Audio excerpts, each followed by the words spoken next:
It is, I believe, perfectly obvious that I'm not an aggressor. And I went through years of a void of social life, isolated, living alone in Chinatown of Seattle, to avoid contact with people who had been hired on a bounty to antagonize and harm me. And Seattle authorities, meaning the military, um, banned me from college.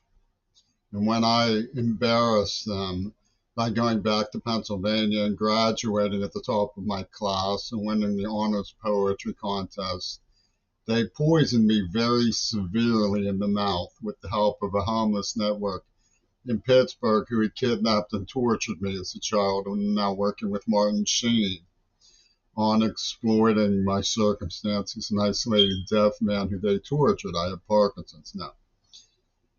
I'm just testifying as to what happened so that you have a record of what happened because they have built into this a script. You can see the script. It's online, texasschoolbook.weebly.com, by a Zionist from 1974, which I had clarified its purpose as pornographic genocide declaration of Holocaust from Israel's intent to avenge Auschwitz.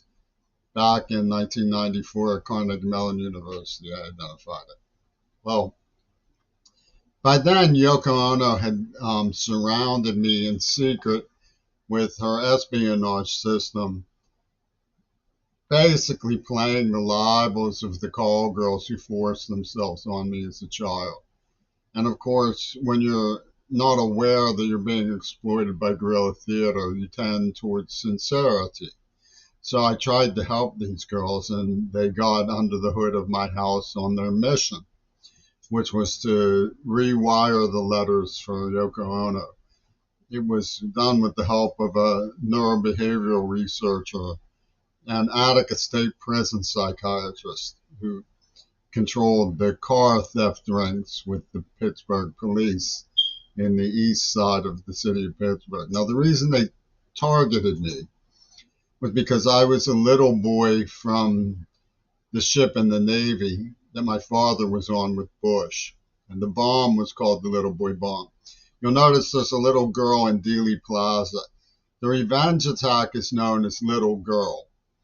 It involves a dimension of Martin Scorsese's stage management that not only included Taxi Driver. One of the girls who was stealing from the museum was named Nancy, and her friend was named Barbara, and they had another friend named Jody, which is the name of the three first ladies and the star of Taxi Driver, Nancy, Barbara, and Jody, in this I Am the Walrus Zionist network in Squirrel Hill, Pittsburgh.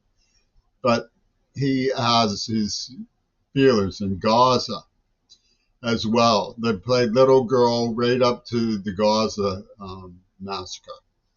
So what they're calling, what the British, what Peter Gabriel and Robert Fripp and the Rolling Stones and the Workers' Party and British royalty and the Russians even are calling Operation Little Girl is to pose as moral crusaders in a system of what's known as compromat, which means sexual embarrassment.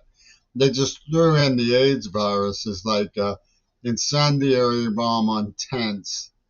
You know, let's see you get out of this slur of the Jewish slur campaign against your sexuality. And they did this right up to a network that has landscape Takama for a nuclear revenge attack. And they say this is all justified because, according to the script, these people murdered John Lennon. And Yoko Ono wants it out that I'm to blame for that because I fell in love with a girl. I mean, that's the whole storyline that Fripp and Peter Gabriel are selling. And it gets very warped and convoluted. But they say the idea of it is that I wasn't the child soldier enough to stand up for myself. And they ladle it on thick and heavy with the circumstances that they created as a movement to illustrate what they consider a mockery of human society, manipulated by them. It's really horrendous psychology by the Axis and the royal family working together again, and they made it a really very high stakes um, manipulation of saying that I should be burned at the cross of AIDS. And they have all of these people from Pittsburgh willing for give them $5 and they'll put poison in my food. That's the kind of people we have in Pittsburgh in Tacoma. Give them $10 and they'll poison me in the food and slap me in the face. And they integrated the Kennedy explanation for Kennedy's assassination of Martin Luther King.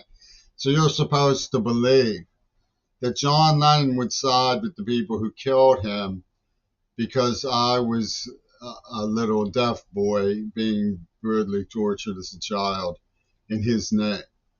And he would side with the people who killed Martin Luther King and JFK for the same reason. You're supposed to believe all of that.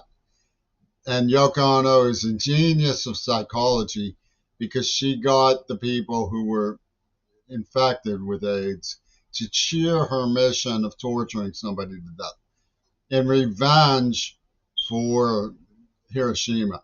Now we know that Hiroshima is not very popular, and we know that white people are not very popular, and we know that sex isn't very popular. So if you have a sex object who's white and from the Bush's ship in the Navy, you have an automatic symbol to target, to sacrifice. And they say that it's the money.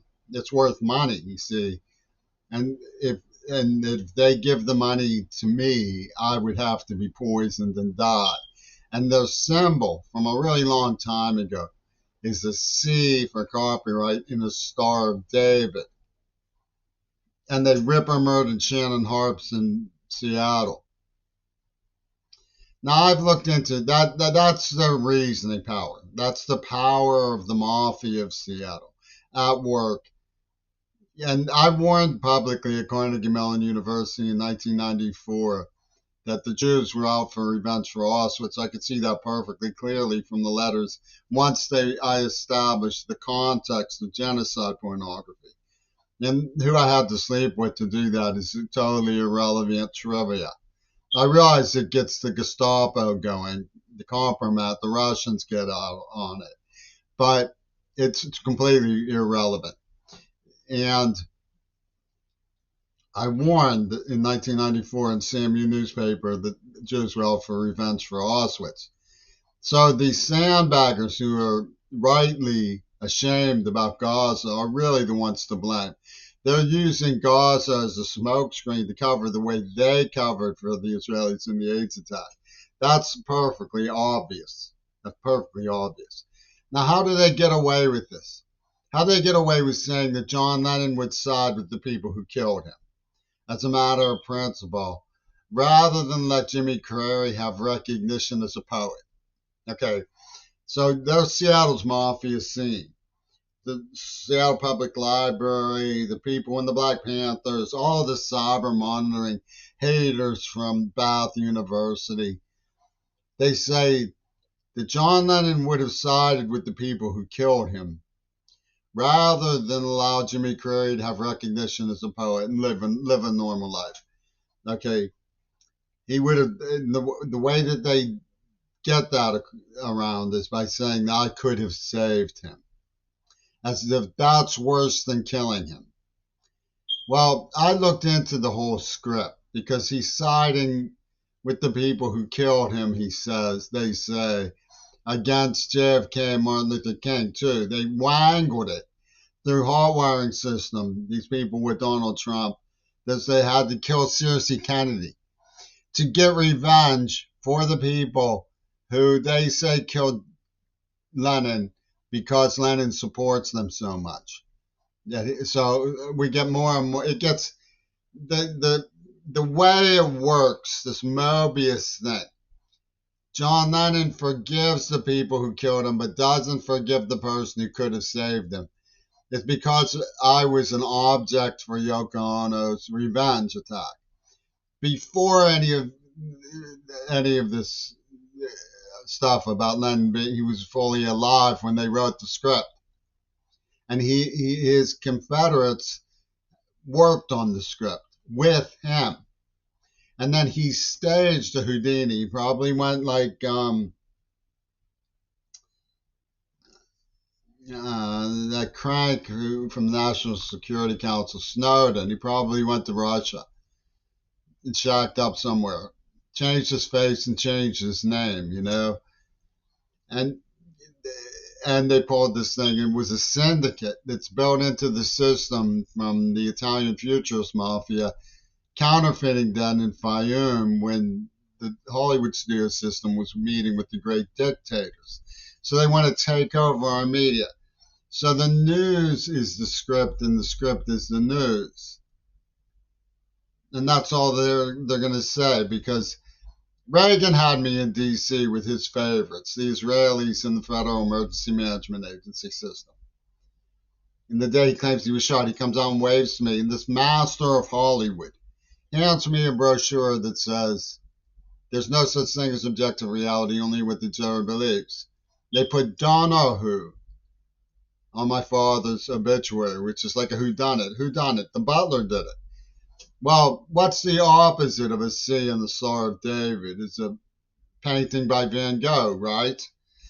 That's worth millions, okay? So they say I cut off my own ear. And then they have Donald Trump, a Zionist, supposedly shot at him. And he emerges unscathed. He has a scratch. A weasel rips his flesh, okay? And he emerges unscathed with a Van Gogh over his ear. And the people in Britain are saying, thank you, Lord, for saving our society from the lies of Paul McCartney and Michael Caine, because that's who's behind it. You take a look at Sleuth and you'll see that the mindset behind the script comes from McCartney and Caine and their apparatus.